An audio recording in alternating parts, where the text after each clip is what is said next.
You are listening to Leaders and Legends, a podcast featuring some of Indiana's most fascinating men and women whose impact has shaped our state, our communities, and us. Join us as we discuss their imprint on our history. Leaders and Legends is brought to you by Veteran Strategies Incorporated, your local veteran business enterprise specializing in public relations, media relations, public outreach, crisis communications, and digital photography. My name is Robert Bain, Principal of Veteran Strategies, former Deputy Chief of Staff to Mayor Greg Ballard, and Communications Director for the Indiana Republican Party. I'm honored to be your host for our discussion. Thank you for listening to Leaders and Legends. We're here with Craig Prater, who is the president of the Heartland Film Festival. And Heartland Film, I guess, there's a festival and then there's an organization. Thank you very much for joining us today. We are sponsored by Girl Scouts of Central Indiana, and its CEO, Danielle Shockey, is with me today. We're also sponsored by Caterpillar. I was going to laugh. McAllister Machinery, your friendly neighborhood Caterpillar dealer. And a word out to P.E. McAllister, who's feeling a little under the weather, and hopefully he's feeling better by the time this is aired. We're also sponsored by General Hotels Corporation, the Crowne Plaza at Union Station. This is going to air the week of the festival in October, and we're very lucky to have you. Thank you very much. It's great to be here. Thank you. As always, when Danielle is with us, we let her take it away. So, your turn. All right. Well, let's start with this. So for someone who may not be familiar with the Heartland organization, as Robert said, and or the festival, give us the 101 on that, if you don't mind.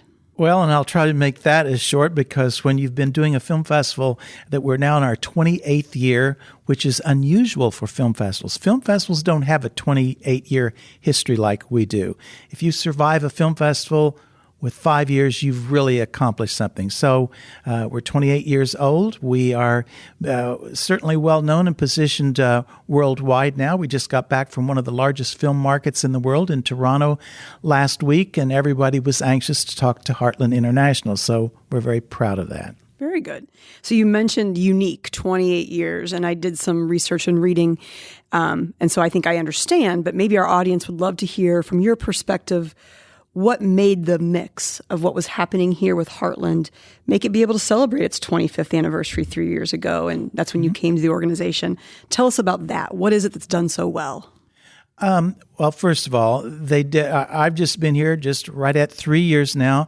They did an incredible job down through the years of just laying the groundwork of finding quality films. They had a great film department that found films that would be of interest to the local community. That was a great start for the city to see films that they would not have an opportunity to see. So that was a great start. I was pulled in 3 years ago because I've spent 30 years in the film festival business. So, when you reach a certain age, you've got some connections that you can pick up the phone and feel comfortable in twisting some arms. So over the last 3 years, we've added the International Film Critics and Journalists Association that now comes in and endorses us, the Academy Awards of the Arts and Sciences, which is the Oscars. They endorses and sanction us. We've got we're the first film festival in the country in the awards season, which starts in October, to showcase all the films that are being submitted to the Academy and Golden Globes for the Best Foreign Language category. We're showcasing those with representatives from all the different countries. This year we'll have 20.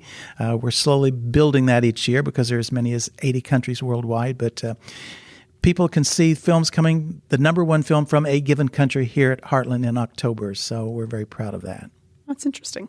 So we talked a little about the present. We certainly want to talk way more about the festival as this podcast continues. But tell us your story. Tell us how you began in this industry. Where have you been in the world? I think our audience would be interested in that. Back in the early 90s, there was an entertainer by the name of Sonny Bono who decided he wanted to be the mayor of Palm Springs, and he didn't know what he was going to do to get attention to Palm Springs to encourage tourism. So he asked me, because he was a friend of mine, and asked me if I would not only help him start a film festival, but he decided he wanted to run for mayor at the time. So everybody thought he was crazy. Why would the entertainer want to run for mayor? Why would he want a film festival? But we started that film festival. I was there for 10 years, and then after Sonny's death, arm was twisted to move to Bangkok, Thailand for 5 years, where I worked for the Royal Thai government, producing and directing their international film festival. And then there was a military coup when all the Americans were asked to get out of Thailand. So then I worked with the film and television government organization in Cape Town, South Africa, where I was for 2 years. And then back to Los Angeles, where we worked on the Cabo St. Lucas establishment of film festival. And then I worked with the Museum of Tolerance for the Jewish Film Festival, and then the San Diego Jewish Film Festival, and then Latino film festivals in Florida. And then I ended up in Indianapolis at Heartland International, which I've been very pleased to be a part of for the last almost 3 years. So you mentioned before we started taping that it was a national search to find the president for this organization. Prior to that search, what was the reputation, or what was your knowledge of the Heartland Film Festival? Mm-hmm. That is an excellent question, because I had no knowledge of Heartland Film. In fact, that has been one of our challenges, is to get the message out there, even to our locals. Does the local community know about Heartland Film? It's better. But if we went on the street right now and say, "Are you familiar with Heartland Film?" the answer would probably be, "Yes, I think I've heard of it." So that's been a big challenge. We're fortunate now in the last 3 years that the international community knows Heartland International. But that was a weak area for us. But we've had the product. We've had excellent films that have got great track records even after the film festival. We've got the largest prize money in the world now. We're sanctioned by the Academy. We've had it here for a number of years, long before Craig got here, but we were not successful in getting the message out there. Is the goal the local audience for a film festival? If film festivals are doing their job, it's a balance. You want to build the community, because to make an economic impact on the community, which that was one of the questions when I first arrived. I said to the board, "What's the economic impact that the film festival makes on the city?" Well, I don't think we do. Oh, well, that was almost a test trick question for me, because I said, "Oh, okay, we don't make an impact. So do we bring filmmakers in, and how many?" Then's when their pride kicked in. "Oh, yes, we bring in over 200 filmmakers worldwide every year." "Oh, okay. And do we put those in hotels?" "Yes, we put them in hotels." "Do we take care of them with restaurants and entertainment and tours of the city?" "Oh, yes, we have our Hoosier Hospitality." And so I said, "And we don't make an impact on the city." Well, we did a study that year. So we make over a $3.6 million impact over the 10 days each year on the city. So we're very proud of that accomplishment. So I was taking a look at, again, just kind of preparing, and it looked like in the 2019 legislative session, there was an effort, and sounded like maybe a repeated effort for our state legislator to make a decision to do some kind of tax credit, tax incentive for film to be produced here in the state. I didn't find the answer if that was successful, and so tell us about that. It was not successful. So yes, the message out there in the film industry, well, let's avoid shooting films in Indiana because they have no tax incentives. We don't until just recently. We've always had for the last 3 years, we had a film commissioner here, Therese Sabatine. She was absolutely excellent. But as all cities that have film commissioners, it's here today and gone tomorrow, here today, gone tomorrow. No, we do not have tax incentives, which that is the official thing that gets the attention of filmmakers. However, here's what Indianapolis as a city offers in spite of not having tax incentives. They can come to Indianapolis, and we've got sites to shoot films. Our monuments here in the city are really second only to Washington, D.C. In fact, I learned after moving here, I said, how did we get to be second to Washington, D.C.? Well, Craig, don't you know where all the limestone and stuff come from to build those monuments in Washington, D.C.? They came from Indiana. So we've got the sites for them. It's by comparison of other major cities, it's easy to shut down a street or to have support of where you want to shoot your film. And there's the Indiana Filmmakers Network here in the state, that they have all the resource, the manpower, the woman power, the bodies to help produce a film. So it's here. It's just that you have to come in and start asking questions and ask for the favors. So do you anticipate that will come before I think I read we're only one of 15 states that doesn't have the incentives. That becomes a political issue, and I can never predict politics, even though I'm a political junkie. So I'm not sure of that. Okay. Well, sorry to say, I will always be supporting those efforts. Sure. So most other guests on this podcast were lifelong leaders and legends within this state or within this community. So I think, Robert, correct me if I'm wrong, is Craig one of our first guests who is recently transplanted, having been here 3 years? That sounds accurate. Okay.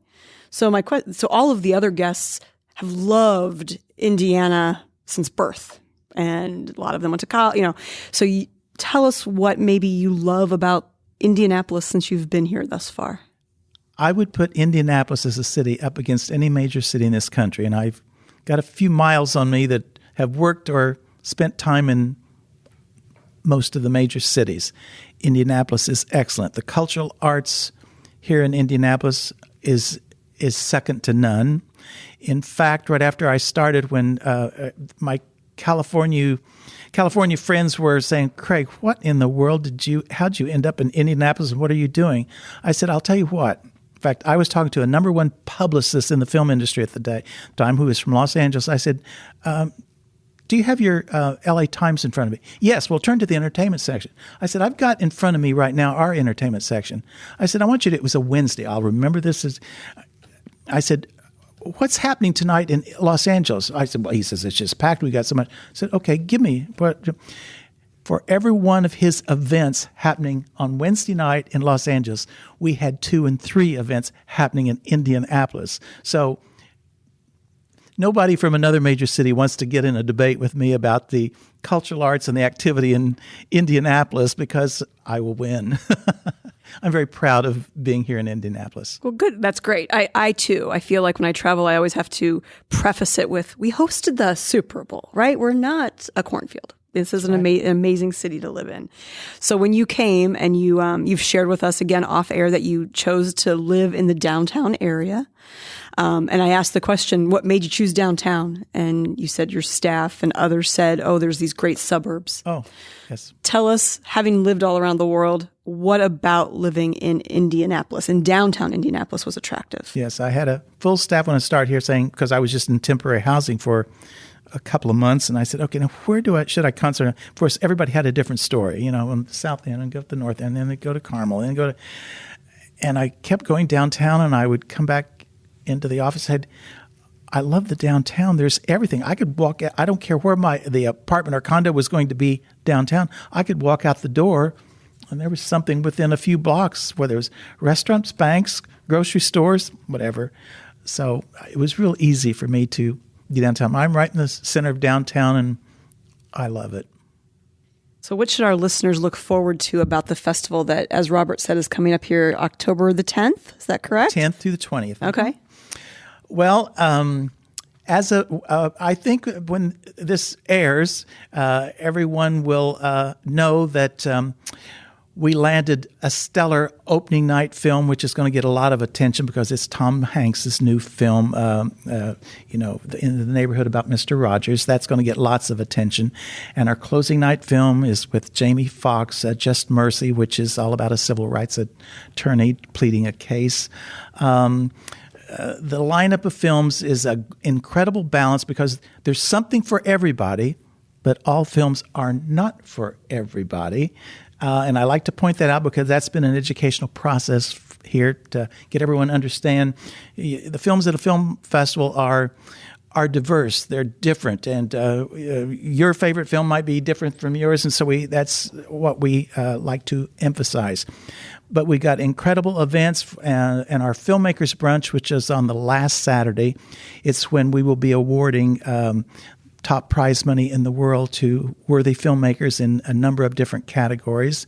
And I'll go out on a limb and predict that at this year's Academy Award and Golden Globes, there will be winners this year that the locals will say, wait a minute, I saw that film at the Heartland Film Festival in October. So I think there will be something for everybody. In fact, the biggest challenge they will have is trying to decide, how can I see everything? You can't. So you just got to sort through everything and decide. So do tell our listeners about that, because again, as you mentioned, locals may or may not know. Where do you see the films? How do you see the films? We've got a number of different locations. We've got 2 AMC locations, one in Castleton, one in Traders Point. We also have 2 screens at Newfields in the DeVost and the Toby theaters. So in each one of the AMCs, one's got 5 screens and another's got 4. So I think the total count is 11 or 12 screens happening over the 10 days. So it is a challenge to decide. It becomes overwhelming. In fact, I think if you kind of scout around the room here, you can see a sampling of a schedule over 10 days. So it's a matter of opening up that book, and it becomes overwhelming. It can be intimidating as to what do I do and where do I even start. But I think if they go to the book, and if you like comedies, go through there and look for the genre of comedies and then just zero in on that genre-specific category, or maybe you like documentaries. I think that's the starting point to help people decide where and when and how do I make this work, because it is a surprise, and it's a challenge to put a schedule together. So again, being a novice in this whole realm, you've mentioned genre and you've mentioned prize money. Talk to our listeners about what are the various, obviously comedy, but I've also read many movies at film festivals are designed to have a social or an education purpose. Yes. So tell us about those categories, and what do you mean by prize money? Our prize money, we give prize money in the best documentary. We give prize money in the best narrative. This past July, we gave the best prize money for the best short film. We also got a civil rights focus. What else have we got? Just a number of different subjects of different levels of categories. And our prize money ranges everywhere from $2,500 to as high as $25,000. So in the course of the year, we're giving away over $100,000 a year. And I think the last count was over the last 27 years, it's been about 3.6 million that we've given away in prize money. You mentioned the civil rights focus. Is there ever a foci that changes from year to year? I'm thinking next year's the 100th anniversary of the 19th Amendment and the suffrage movement. The answer is yes. The subjects and the focus from film makers all around the world, yes, it can vary from year to year depending on what was the hot topic that year in a given city. What I find interesting, and I think it will surface in some of our films this year in our documentary sections, immigration is a topic everywhere. It doesn't matter that, we say as Americans we've got an immigration issue here that everybody likes to talk about, maybe argue about, whatever their position may be, but it's a topic that's the same everywhere in the world, and it's fascinating from an educational point of view. How does that same subject affect different countries from a different perspective and as to what their issues are in that country at that time? So if we're doing our job, we're giving entertainment to our viewers and we're giving education to our viewers. In the industry, so obviously I'm the CEO for Girl Scouts. We represent obviously girls and women and things they're interested in. Tell us about the role. Is there an equal role for women in the filmmaking industry? You are touching on something. Now, it's almost like I paid you to set that question up. And I even offered, would you want You're me to right, talk and about? I That never wasn't said it. anything, but you are touching on one of the film industry's hottest topics right now. So it's with great pride I can tell you about this. This past February at the Berlin Film Market, one of the largest film markets in the world, they were asking film festivals from all over the world if they would sign a pledge. Not a commitment, not a have to, not a demand. Would you sign a pledge as a film festival for the 50-50 2020 pledge? Meaning, would you, by the year 2020, try to get an equal balance of female filmmakers 50% male versus female. Well, we signed that pledge, and we were listed along Berlin, Toronto, Venice, Rotterdam, the biggest film festival in the world, and here was Heartland International. And of course, they were all saying, well, we think we can do that. Well, we happened to go on record because last year, without even trying, we were just selecting quality films. We didn't care if it was male or female. We didn't care. But we selected quality filmmakers. And at the time, this was a year ago, we were at 43% female filmmakers.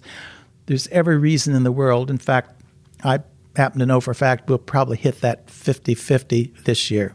Congratulations and thank you. That's amazing. Well, it's a pledge that film festivals all over the world are making. And in fact, at the film market last week in Toronto, two leading, I won't give their names, but two leading international film festivals were in a big contest argument about were they going to be able to hit it, and you're not focusing enough on women filmmakers. And we got great enjoyment laughing at the big boys and girls when we were already kind of scooting in under the radar and accomplishing the task without any effort. And you said that's 50-50 by 2020 is the tag on that line. That's great. What about, you mentioned all the entry points into the film festival for competition. Are there some that are targeted to young filmmakers? Yes. Not only targeted to young filmmakers, but also a focus on Indiana filmmakers.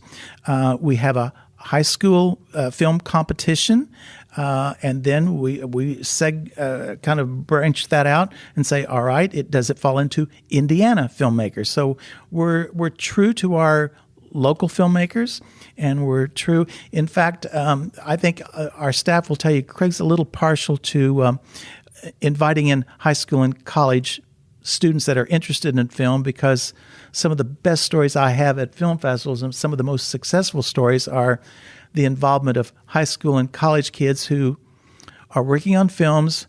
And I like to go out on a limb and say they haven't been jaded or ruined yet by the film industry or the studios or the public.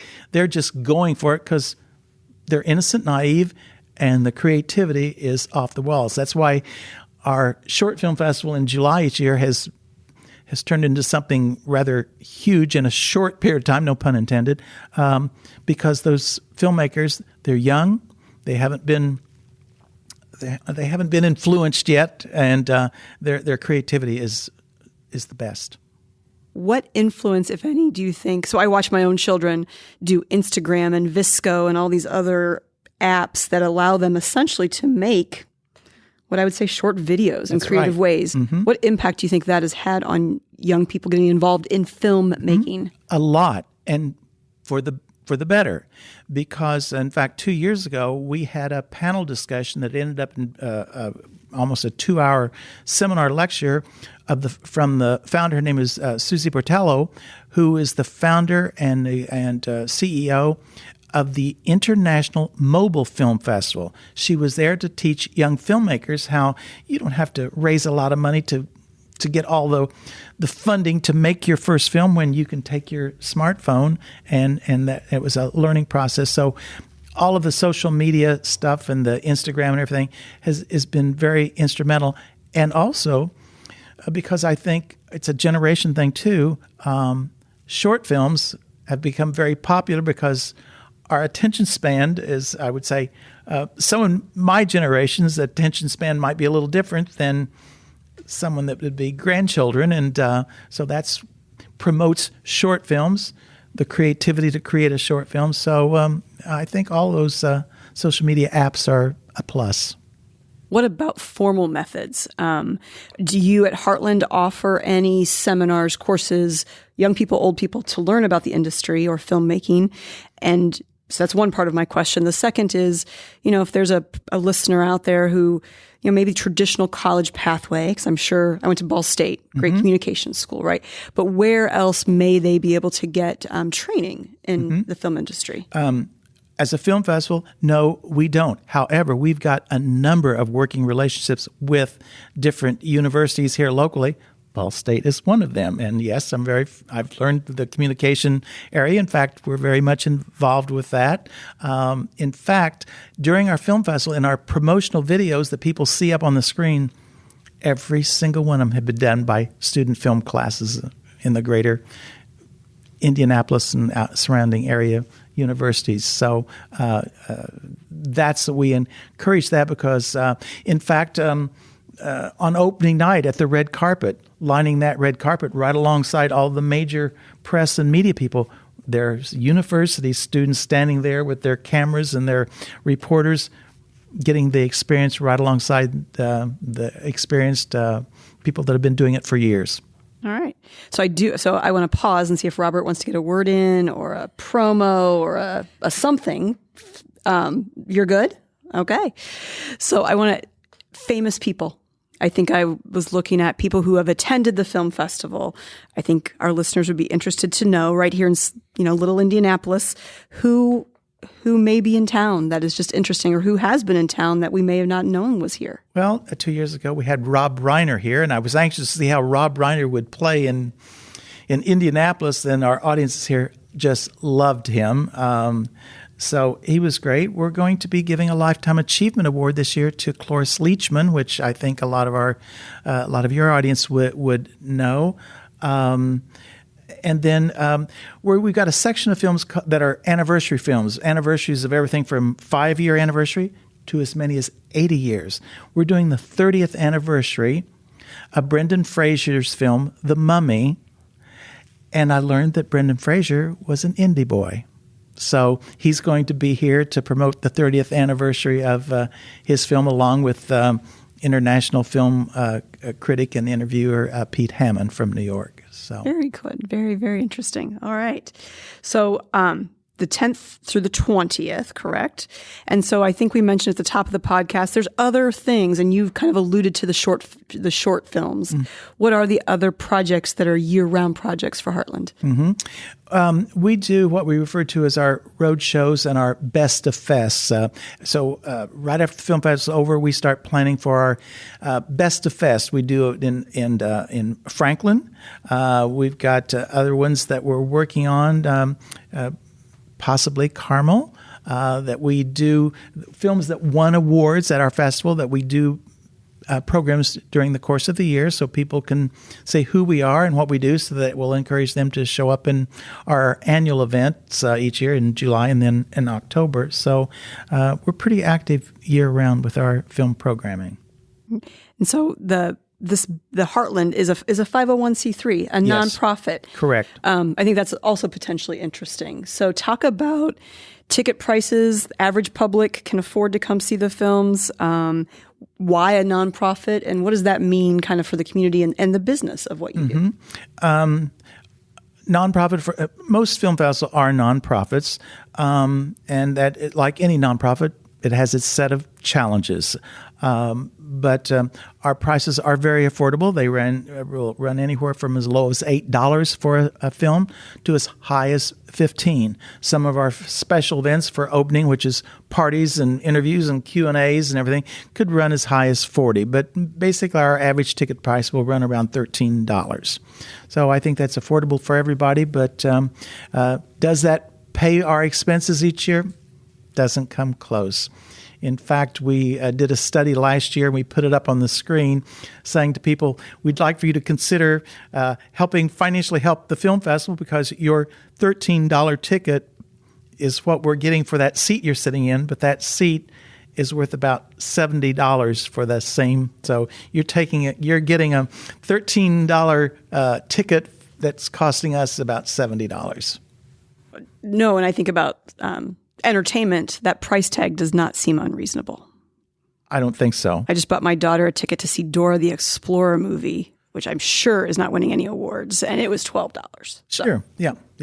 And the thing to it now, we got different types and sections of films in the lineup.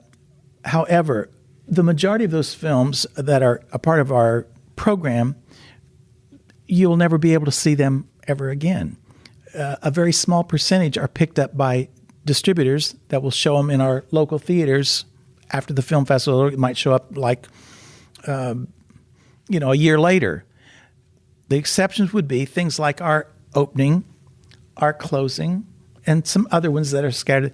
That is done for promotional, getting attention purposes only, because they're already in distribution. They're going to be in the theaters in a few weeks. So that's just for publicity purposes. There's a lot of people that are not interested in an international film festival for a multitude of different reasons, but they will turn out if they think they're going to see a well-known celebrity that's there for a film that they would see possibly the next week in the theaters. Sure. No, I think that's part of the fun of it, right? Is, yes. So what do you think, what has the Netflix and the Hulus and the on-demand and all of those channels done for or against, if you will, the film industry? It's caused a new set of challenges. When in today's world, when let's say staff or people in the film industry can get rattled by, Netflix, now how does that do? Because not all commercial theaters can show certain formats of film. So that causes a whole different ballgame. But here being the oldster on the block, I find a little bit of humor in that. And the changes and the challenges are not frightening to me, because I remember when the film festivals would start, and one of our biggest challenges was lifting that 75-pound film can to get it into the projection booth to see if it could be loaded on the projector. So now, talking about new formats of films with Netflix and everything, so be it. Who knows what it'll be, another 2 or 3 years from now. It'll be something different. And I would say, and maybe this is just my own experience, I've been more willing to try watching different genre of movie than I ever would, because it's in my house, it's for free, I could stop it if I don't like it. And so it's actually probably caused me to pay attention and go to the theater for something I may have not gone before. That's right. So I think there's probably a give and take, sure, to that. We had fun this past year because so many of the films, and it'll really happen this year, when the award season comes back, and sometimes people are watching television, see the Academy Awards or the Golden Globes, that they may not even be involved with watching films other times, but they might watch the award show on television. We had fun last year because right after the Academy Awards, the next day in our office, our phones were ringing off the wall. You guys probably missed it, but did you see the woman that accepted the Academy Award for... They said, well, she was at Heartland International. Well, of course we knew that. We knew they had the nomination. We had the strong feeling that she would probably win. So we had fun, the locals, noticing, well, we were there. We saw so-and-so, and she's now on the main stage. And, of course, our category of 20 films this year that are films coming from individual countries as the best film being represented in that category for Best Foreign Language Film. Filmmakers are here with that film to push it, but they leave here immediately to go to Los Angeles and lobby to try to get that nomination. And invariably, the people that are voting are saying, well, where have you been? Did you just come from Spain? No, we were in Indianapolis at the Heartland Film Festival showcasing that film. So we're kind of a stepping stone now for filmmakers and country films that are going on to lobby to get their nomination. Have you yourself been able to attend the Oscars, the Academy Awards, some of the shows you're talking about? The answer is yes, and I would rather sit in my living room and watch it on television than trying to fight in the seats that no. Television is 10 times better watching those award shows than trying to see what you can see in the audience. That's my opinion. You're listening to Leaders and Legends, a podcast presented by Veteran Strategies and sponsored by Girl Scouts of Central Indiana, McAllister Machinery, your friendly neighborhood Caterpillar dealer, and General Hotels Corporation, Union Station, Crowne Plaza downtown. You mentioned earlier the short lifespan of film festivals. What is the cause of the brevity? Mm-hmm. It's all financial. Different cities, I'm not zeroing in on anybody. Any small, medium, large city across the country think the answer to get attention and pull in dollars to the city is a film festival. It costs a lot of money. Those new films are not cheap. The publicity to get the message out there is not cheap. The rights of a film are not cheap. Everything costs money, and I think there's a lack of understanding of everything that's involved to make a film festival survive. So they try it one year, They think, well, we didn't do well, but that was our first year. Let's give it a try the second year. And if they survive the third year, they're lucky. And very few make it past 5. And so how has Heartland? Heartland has done well because they were successful with funding sources. Indianapolis has been as a city, has been very, I'm not going to say the city funding, I'm going to say individuals, donors, grants, funders, endowments, foundations in the city are very generous to us. So that's what has kept our doors open. How important is to the success of the festival is the name itself? It could have been called the Indiana Film Festival or the Hoosier Film or Indie Film, but the name was, I think, meant to be more of a statement, because you would necessarily think of the heartland of the United States as an entertainment capital, even though Chicago's not that far away. But it appears to be an industry dominated on the coasts. And so, in your opinion, has the name been helpful to draw in support and attention that otherwise wouldn't have come? No. You probably got a surprised answer on that one, but no. From the international film industry perspective and position, it has not necessarily served us well because, and again, this could be, depending on to whom you've asked that question, there could be a perception when you say Heartland, what does that mean to some people? Well, does it mean flyover to some people? Oh, yes, it does. In fact, but I'm going to say real quick, well, Indianapolis when you say a flyover, well, it also means here's this event, whether it's film, entertainment, concert happening in New York, and they're going to go to Los Angeles. I'm giving you just 2 major cities. It's not a bad stop to stop on the way. If you've got a weekend here, stop here. I am surprised and shocked at the amount of entertainment and things happening in the city in the middle of the week. Well, I have reason to believe, Also, you're touching on something else. We're known for our Truly Moving Picture Award that's been around since day one. And it's films that are given to us from major studios. I couldn't understand why studios gave Heartland films to screen when studios don't like film festivals. We're a thorn in their side. Because of the independence? Because of the independence. Because we show independent films. We're showing films this in 3 weeks here that studios, we're cramping their style. We're cramping the film distributor style. We're getting in the way of the theaters because of commercial screenings and plan. So I thought, why do studios come to Indianapolis to offer Heartland Film these films that will ultimately be major films in studios? And they're basically using us as a judgment or an evaluation if a major film that's out there right now comes to us as a truly moving picture evaluation, we vote on that to see if we're going to give it the Truly Moving Picture Award. And explain the Truly Moving Picture. It's a film that makes a statement to an individual that either moves them or they leave thinking about it. Did I like it? Why didn't I like it? Why did it move me in some way? Was it educational? Was it entertaining? It affected me in some way. The studios want to know how we're voting, and even though their film may be in the theaters the very next week, they're deciding, if Indianapolis people like that film, maybe we better dump a few more $1 million in the promotion of that film to get more people to go because they like it in Indianapolis.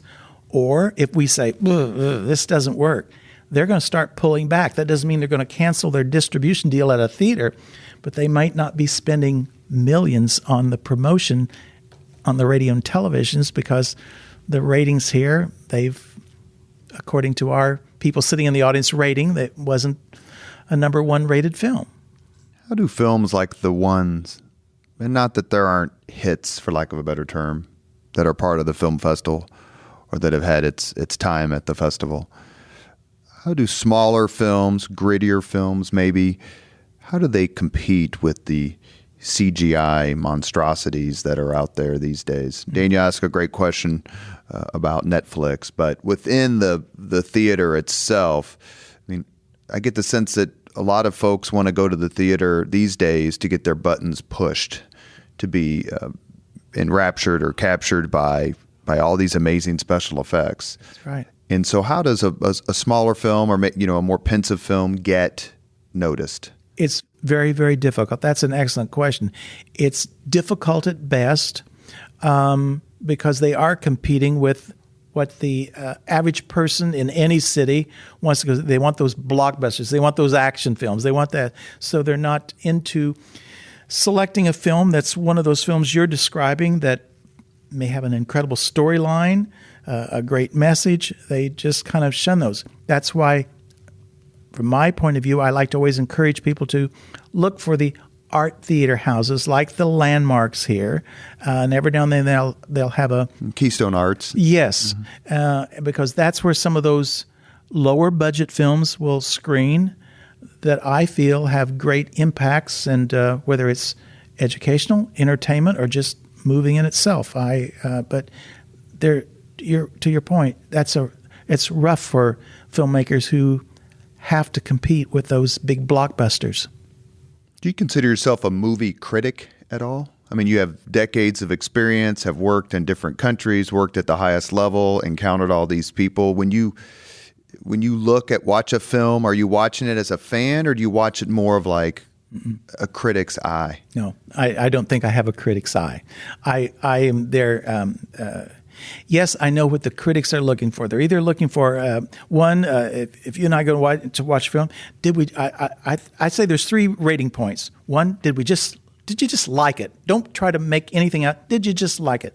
Number 2, then if you're really becoming a critic, was it technically sound? How was the story? How was the editing? How was the cinematography? How was the music? How was the acting? So that's point 2. And then number 3, will it sell a ticket? So I think if then you're a film critic. I'm not one of those. I wouldn't be a good film critic.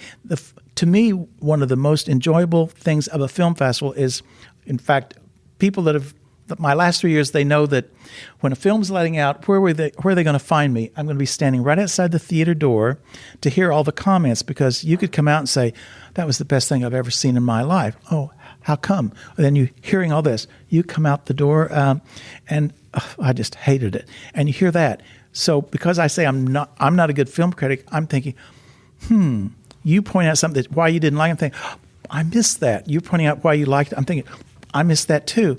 I think the enjoyment of a film festival happens, well, I'm not going to say you don't enjoy the film, but equally important and fun is the discussions that happen after the film to hear everybody's opinion. And nobody's right and nobody's wrong. So we end the podcast with the same 5 questions, and it's not yet time for that. But given your experience and the things that you've done and what you've seen, I'm going to ask 4 or 5 kind of maybe quick questions and then let Danielle have another shot at it before we get to the final 5 questions. Okay. Funniest movie of all time? Oh, funniest one. Oh, my goodness gracious. If you were in a bad mood and had to laugh, which movie would you watch? Oh, I'm not sure, Robert, that I've got an answer for that. Funniest movie of all time.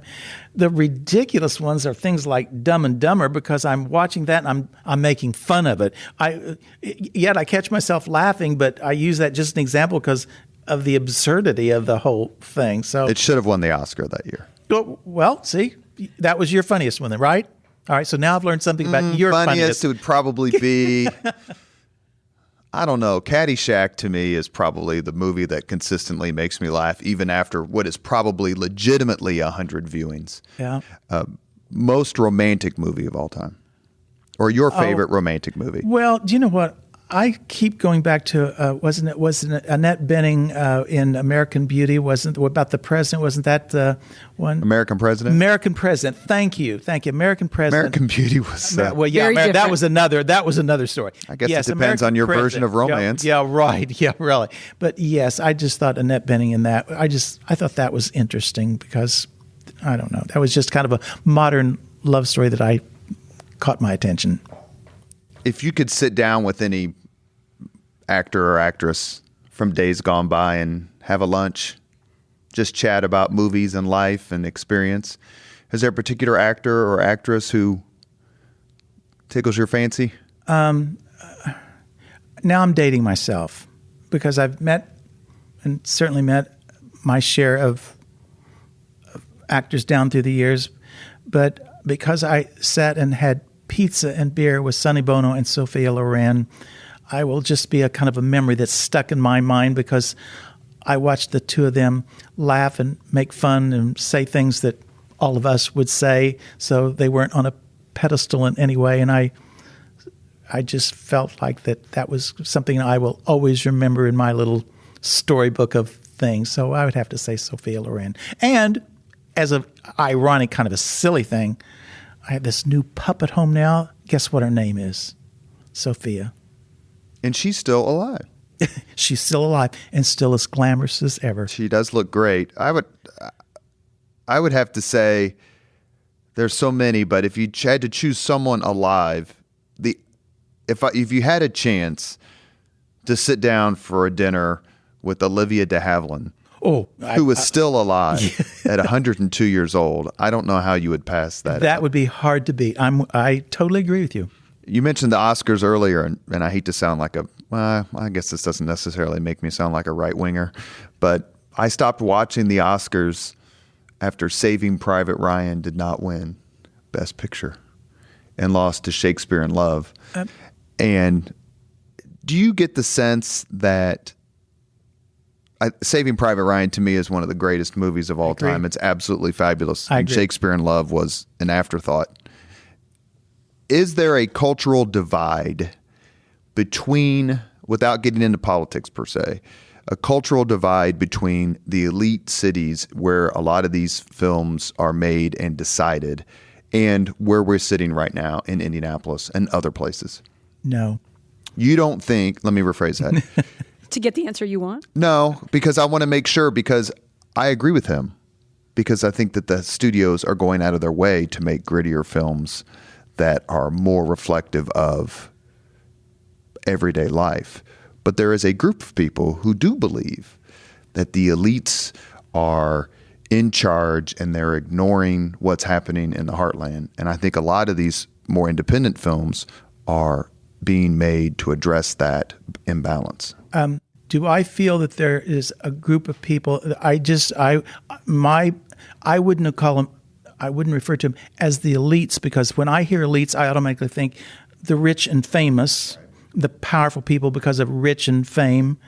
And I could give you a number of very wealthy, influential, powerful actors that they're just the wrong. They would not even fit into that elite category because they could sit here and chat with us and have coffee and drink a beer and just be as everyday. So they are the ones that are fighting the establishment that you're referring to. That is there, and I think a lot of that is.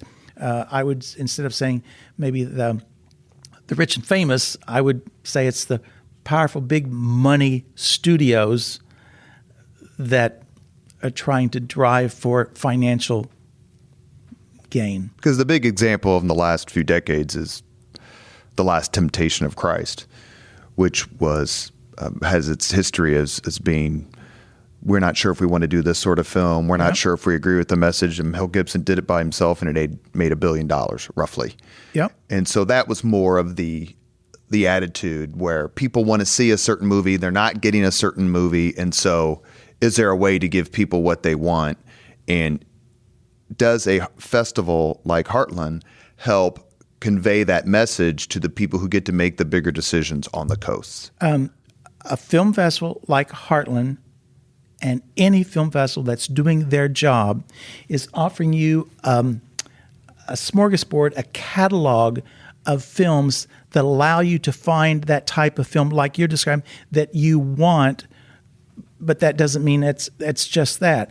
I will tell you that in our lineup this year is a perfect example. We've got that down-home, feel-good, warm and fuzzy film for that audience. We've got 2 or 3 very religious-oriented films that some people might agree with, and they've got different positions in themselves. And I'd like to come back and tell you a quick story about that. And then others that are just strictly educational. We do not take a position politically or religiously about films. We're showing quality films. The viewers, the audience they're the ones that decide that. And I'm really maybe very firm on, I'm going to give you an example that happened here just a few weeks ago. Right after Indie Shorts, I had a lady come to the door, insisted on seeing the president of the film festival. We want to see this man that's responsible for putting that Muslim film in the short lineup. So I went out and talked to her, and she said, "How dare you put a film about Muslims in your film festival? You are insulting the Christians and the Jewish people in Indianapolis." And I said, "Did you see the film?" She said, "No, but I heard all about it."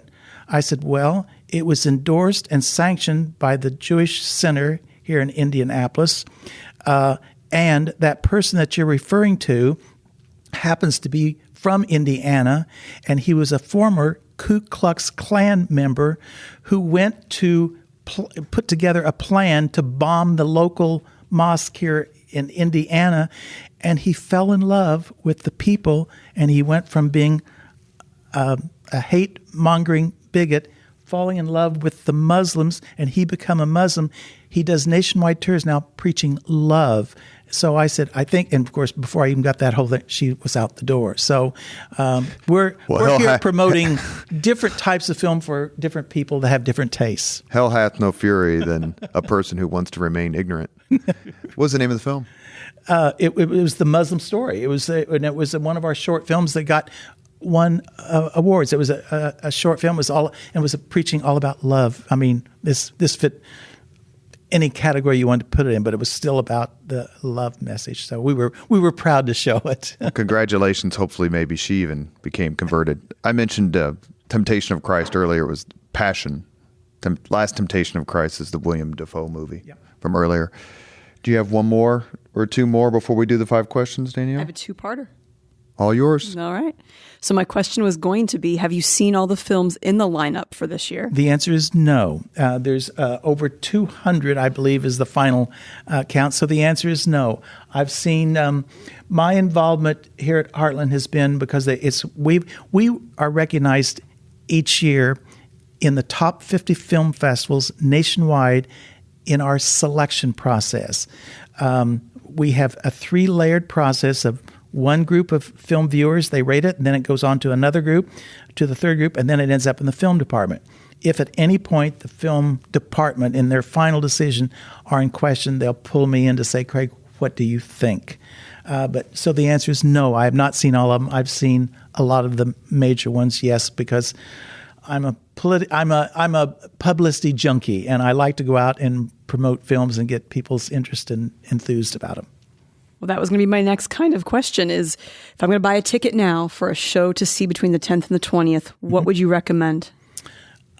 I do have a favorite at this point, and boy, I can really get in trouble on this one because my statement answer to you is can be argued and debated, and it has nothing to do with anything other than I sat and I enjoyed and saw the film. I saw it at the Film Market at the Toronto Film Festival this past week, and it's called The Two Popes. I'm a history junkie, as well as liking good films, and this is a new film that's coming out about the transition from Pope Benedict to Pope Francis and private conversations that they had that none of us really know about. So how did they get these?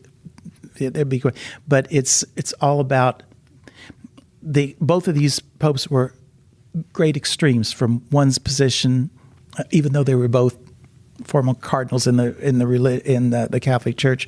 One of them had a strong position one way in contrast to the other, but it was the dialogue between those two.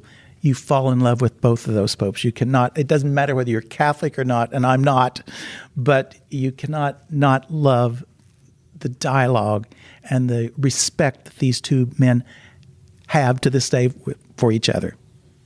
Excellent. Thank you so much. What did you take from that, even as a non-Catholic, when watching it? I mean, Surely, probably one represented your views better than the other, or one made stronger arguments. But just the fact that they were sitting there, two men who at one time headed the church of 1 billion people, and now one currently heads the church of 1 billion people. What was so compelling about that dialogue? The respect that, even though both of them had extreme positions, different positions, it was the respect that they had for each other. And in fact, Pope Benedict made the remark to Francis, I don't agree with anything of your position. Now, this was in their early dialogue. He says, but I respect what you want to happen for the Catholic Church. So even though they had different beliefs, my takeaway was the respect for each other that they had. So, living in La La Land, I'm thinking, why can't everybody just be like that? You don't have to agree with everybody's position, but you still ought to have some respect for a difference of opinion. What's wrong with that? Here at the Leaders and Legends podcast, world headquarters, we're trying to have fun, comfortable conversations where we learn a lot. And I can definitely say that I know a heck of a lot more about the festival and its impact after this hour than I had previously. I want to speak for Danielle, but it's amazing. You're listening to the Leaders and Legends podcast presented by Veteran Strategies, sponsored by Girl Scouts of Central Indiana, McAllister Machinery, and the Crown Plaza at Union Station, downtown Indianapolis. We end the podcast with the same 5 questions to everybody. You ready? I'm ready. I don't have my paper in front of me, so if I get them wrong, Danielle, you tell me. What was your first job? Oh, now, I don't think anybody's ever asked me that, but I did have a first job, and you can all laugh, and people that are listening say, oh, that man is crazy. My first job was cutting yellow thistles out of a cornfield. I got 1 penny for every 100.